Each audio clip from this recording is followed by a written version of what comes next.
ETF index mutual funds నేర్చుకుని stock మార్కెట్లో రాణించాలనుకుంటున్నారా? వెంటనే ఈ నెంబర్కి కాల్ చేయండి. ఏదైనా కూడా నేను మా గవర్నమెంట్ స్కూల్కి అన్యాయంగా నేను ఎప్పుడూ చేయనండి. అది నా యొక్క ఉద్దేశం కాదు. ఎలా చెప్పాలో కూడా తెలియట్లేదు. వాట్సాప్ నుంచి, ఇన్స్టా నుంచి, ఫేస్బుక్ నుంచి చాలా ట్రోలింగ్ చేసేస్తున్నారు. నాకు ఇవన్నిటితోటి అనిపిస్తుంది. నమస్తే. ప్రజెంట్ మనతో పాటు ఉన్నారు పబ్లిక్ స్పీకర్ రజనీరామ గారు. నమస్తే మ్యామ్. నమస్తే నవీన. మ్యామ్, రీసెంట్ గా ఒక వీడియో ట్రోల్ అవుతుంది, మీరు చూసే ఉంటారు. గవర్నమెంట్ టీచర్ ఆవిడ రీల్స్ చేస్తూ మరి ఇప్పుడు జాబ్ పోయే పరిస్థితి వచ్చేసింది. జాబ్ కూడా పోయింది. అంటే ఆవిడ ఒక మంచి ప్రభుత్వ ఉద్యోగిగా ఉంటూ కూడా వేరే ప్రైవేట్ సంస్థలకు ప్రమోషన్స్ చేస్తున్నారని, రీల్స్ చేస్తున్నారని, మరి పిల్లలకి మంచి చదువు చెప్పాలి, ఎంతో కష్టపడి చదివి చేస్తేనే ఆ ఉద్యోగం వచ్చి ఉంటుంది. మరి ఇలా చేయడం అనేది, అంటే ఇది కూడా చూడండి సోషల్ మీడియా ప్రభావం, రీల్స్ పిచ్చి. మనకు కొన్ని వీడియోలో మాట్లాడుకున్నాం, ఈ మధ్య కాలంలో ఈ రీల్స్ పిచ్చి అనేది బాగా తయారు. చిన్న పెద్ద ముసలా ముతక ఏమీ లేదు, ఎవరు పడితే వాళ్ళు రీల్స్ చేసేస్తున్నారు. ఇప్పుడు అది ఎక్కడి వరకు వెళ్ళింది అంటే, ఆ ఉద్యోగం పోయింది, ఇప్పుడు ఆవిడ ఏడుస్తూ రీల్స్ చేస్తుంది. అవును, డాన్సులు చేసుకుంటూ చేసిన ఆవిడ ఇప్పుడు ఏడుస్తూ ఒక వీడియో పెట్టడము. మరి ఒకసారి మీరు ఫాలో అయ్యే ఉంటారు, ఒకసారి. అదే అంటే చెప్పాలి అంటే కొంత విలువలు తెలియని మనుషులని చెప్పుకోవాలి. అంటే ఇది ఆవిడని అనడం కాదు, జనరల్గా జనాలు అట్లా ఉన్నారు కాబట్టి. ఇప్పుడు ఒక జాబ్ రావటం అంటేనే ఎంతో కష్టమైపోతుంది. అలాంటిది ఒక గవర్నమెంట్ జాబ్ రావాలంటే తపస్సే. మరి అలాంటి గవర్నమెంట్ జాబ్ ఒక మంచి ఇంగ్లీష్ టీచర్గా ఆవిడ ఉన్నప్పుడు ఎంతో రెస్పెక్టబుల్ ప్రొఫెషన్ ఆవిడది. ఇంకా మీరు చెప్తున్నారు ఆవిడ గురించి, చాలా చెప్పారు. మరి అంత మంచి పేరున్న వ్యక్తి ఇలా సిల్లీగా రీల్స్ చేసుకోవడం అనేది ఎంతవరకు సబబు? అంటే ఇప్పుడు ఇంకొక పిచ్చి ఒకటి పట్టింది నవీన, అందం పిచ్చి పట్టింది చాలా మందికి. ఈ అందం పిచ్చి వల్ల ఈ అందం 4 గోడల మధ్యనే ఉండిపోతోంది, నలుగురు చూడాలన్న అందాన్ని అనే ఒక పిచ్చి బాగా మనుషుల్ని ఊగించేస్తుంది. ఇది అబద్ధమని ఎవరో అనకండి దయచేసి, ఎందుకంటే రీల్స్ చూస్తుంటే మనకు అనిపిస్తుంది ఆ విషయం. లేకపోతే డాన్సులు చేసుకుంటూ అవసరమైనవి అవసరం లేనివి రీల్స్ చేయాల్సిన పని ఏముంది చెప్పండి. ఇప్పుడు ఈవిడ కావాలంటే ట్యూషన్స్ చెప్పుకుని ఈవిడ డబ్బు సంపాదించవచ్చు. ఇంగ్లీష్ రాని వాళ్ళు ఈ రోజుల్లో కూడా ఎంతోమంది ఉన్నారు. ఫ్లూయెంట్గా కానీ ఒక యాక్సెంట్లో మాట్లాడటం కానీ రాని వాళ్ళు చాలామంది ఉన్నారు. మీరు స్టూడెంట్స్ని ఆ రకంగా డెవలప్ చేయాలని ఎందుకు అనుకోలేదు? అది మీరు సమాజంలో ఎంతో సేవ కదా, అది ఒక స్టూడెంట్స్ విద్యాదానం కూడా. అది మానేసి పవిత్రంగా మరి ఆ రకంగా చీరలు కట్టుకుని, ఆ రకంగా డ్రెస్సులు వేసుకుని డాన్సులు చేయడం ఏంటి? అదే టీచర్ స్కూల్కి వస్తే పిల్లల దృష్టి ఎలా ఉంటుంది? ఆవిడని అక్కడ చూద్దాం ఇక్కడ చూద్దామనే అనిపిస్తుంది ఆ పిల్లలకి. 10 ఏళ్ళు వస్తేనే అన్నీ తెలుస్తున్నాయి పిల్లలకి. మరి మీరు అట్లా స్క్రీన్ మీద డాన్సులు ఆడి మరి మీడియాలో పెట్టి తర్వాత స్కూల్కి వెళ్తే ఏమవుతుంది? మీకు మీ విలువ తగ్గిపోతుంది. మీకున్న గౌరవం కానీ విలువ, ఫస్ట్ ఆఫ్ ఆల్ వచ్చేసి వాల్యూ, మీ వాల్యూ చాలా దిగజారిపోతుంది. అలాంటి పనులే చేయకూడదు. మరి ఆవిడకి తెలియలేదు ఆ ప్రొఫెషన్లో ఉండి? ఆమె ఒక వీడియో పెట్టింది మేడం. ఆవిడ ఏంటంటే, నాకు తెలియక చేశాను, ఎవరైనా చెప్తే బాగుండేది, నాకు ఎవరైనా కామెంట్ పెట్టినా బాగుండేది, ఇట్లా చేయకూడదమ్మా నువ్వు గవర్నమెంట్ టీచర్వి అని చెప్పేసి చెప్తుంది ఆవిడ.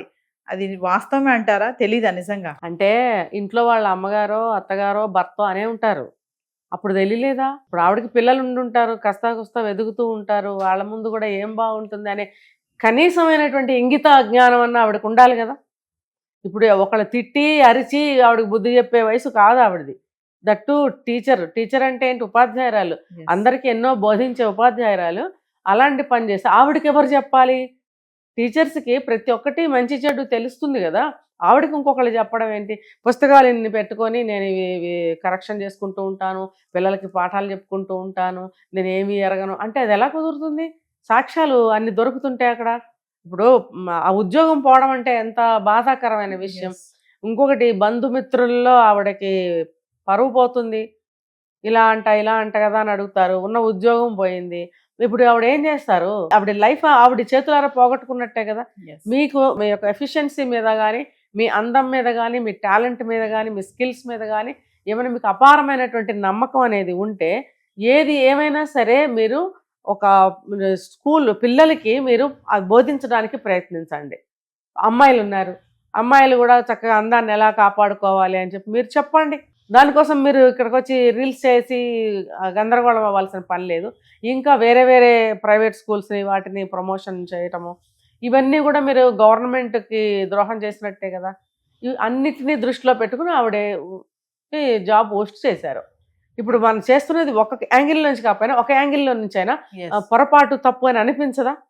కొంతమంది కామెంట్స్ చాలా పెడుతున్నారు, ట్రోల్ చేస్తున్నారు నన్ను, నేను అసలు చనిపోవాలనుకుంటున్నాను, నన్ను ట్రోల్ చేయకండి నన్ను అని కామెంట్స్ కూడా ఎలా పెడుతున్నారంటే, గవర్నమెంట్ పోస్ట్ నువ్వు చేసేది, నువ్వు చేయకపోతే నీకు నిజంగా నీకు అందం మీద ఇంట్రెస్ట్ ఉండి నీకు డ్యాన్సులు చేయాలని అనిపిస్తే అది రిజైన్ చేసుకుని ఆ పని చేసుకోవచ్చు కదా. కష్టపడి చదివి ఉద్యోగాల కోసం ఎదురు చూసే వాళ్ళు చాలా మందే ఉన్నారు, ఆ జాబులు రాక సంవత్సరాల నుంచి చదువుతూ ఉన్న వాళ్ళు అని కొంతమంది కామెంట్స్ పెడుతున్నారు. నీకు ఇదేం పనమ్మా అని కామెంట్స్ పెడుతూ ఉన్నారు.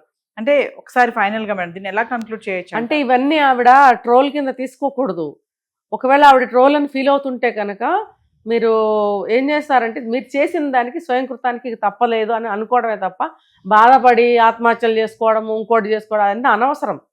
మీరు మీకోసం రీల్స్ చేసుకున్నారు, అవి ఇప్పుడు నెగటివ్ అయినాయి, సమాజం అందరూ కలిసి మీకు ఒక లెసనే అనుకుందాం, ఏదన్నా అనుకోవచ్చు, మీకు ఒక ప్రశ్నే ఇచ్చారు అనుకో, ఎలా అయినా సరే తీసుకుని మీరు అక్కడి నుంచి మీరు ఇది మోటివేషన్గా తీసుకుని ఇంకొక లైఫ్ స్టార్ట్ చేయాలి. ఇప్పుడు మీరు ఏదైనా ప్రైవేట్ స్కూల్లో మీరు వెళ్ళి జాయిన్ అవ్వచ్చు, లేదా ట్యూషన్స్ చెప్పుకోవచ్చు. ఇంగ్లీషు హిందీ ఇలాంటి ట్యూషన్స్ అంటే చాలామంది లాంగ్వేజెస్ రాక జాయిన్ అయ్యే వాళ్ళు ఉంటారు. ఒక ప్రైవేట్ స్కూల్లో జాయిన్ అవ్వచ్చు. మీరు లైఫ్ ఏం పోలేదే మీకు. కాకపోతే ఎవరైనా నవీనా చూడండి, ఒక చిన్న తప్పు చేస్తే కాలమే తీర్పు చెప్తుంది అంటారు. ఎంత పొజిషన్ ఉన్న వాళ్ళైనా పడుకోవాలి. ఇంకొకటి సమాజం కూడా తీర్పిస్తుంది. తప్పు లేదు, నువ్వు మా సమాజంలో ఉండతగవు, లేకపోతే మా సమాజానికి నువ్వు చెడు చేసావు, లేకపోతే నీ వల్ల సమాజం చెడిపోతుంది అనేటువంటి వ్యతిరేకమైన భావాలు కానీ లేకపోతే బుద్ధి కానీ వాటెవర్ ఎలా అయినా తీసుకోవచ్చు. అది సమాజం ఇస్తుంది, ఖచ్చితంగా ఇస్తుంది. వాళ్ళు కాకపోతే రేపైనా ఇస్తుంది. ఇంకొకటి ఏంటంటే, సమాజం ఈ ఒక్క విషయంలోనే కాదు, నేను సమాజానికి కూడా ఒకటి చెప్పాలనుకున్నా. ఆవిడ ట్రోల్ అని బాధపడుతున్నారు, ఆవిడ సంగతి పక్కన పెడితే నిజంగా మీరందరూ ట్రోల్ చేసినట్టయితే కనుక, లేకపోతే ఇలా ఉండకూడదు అలా ఉండాలి అని చెప్పేటట్టయితే కనుక సమాజంలో ఇంకా చాలా విషయాలు ఉన్నాయి మీరు బాగు చేయవలసినవి. మీ బాధ్యతగా తీసుకుని ఆ మిగతా సంగతులు కూడా మీరు బాగు చేయండి దయచేసి. Thank you ma'am. ఫస్ట్ ప్రమోషన్తో నాకు ఎవరైనా చెప్పినా బాగుండు, చెప్పలేదు, దానివల్ల ప్రమోషన్స్ చేయడం జరిగింది. సైనికుల సంక్షేమం కోసం నిధులు కేటాయిస్తున్నాము అని చెప్పి మా పిల్లలు అక్కడ చదువుతున్నారు, వాళ్ళ కోసం వాళ్ళు పిలిస్తే నేను వెళ్ళాను. ఏదైనా కూడా నేను మా గవర్నమెంట్ స్కూల్కి అన్యాయంగా నేను ఎప్పుడూ చేయనండి, అది నా యొక్క ఉద్దేశం కాదు. ఎలా చెప్పాలో కూడా తెలియట్లేదు. వాట్సాప్ నుంచి, ఇన్స్టా నుంచి, ఫేస్బుక్ నుంచి చాలా ట్రోలింగ్ చేసేస్తున్నారు. నేను ఏమన్నా 10 మందిని నేను 20 మంది లేదంటే నాకు ఇలా నాకు ఇవన్నిటితోటి అనిపిస్తుంది.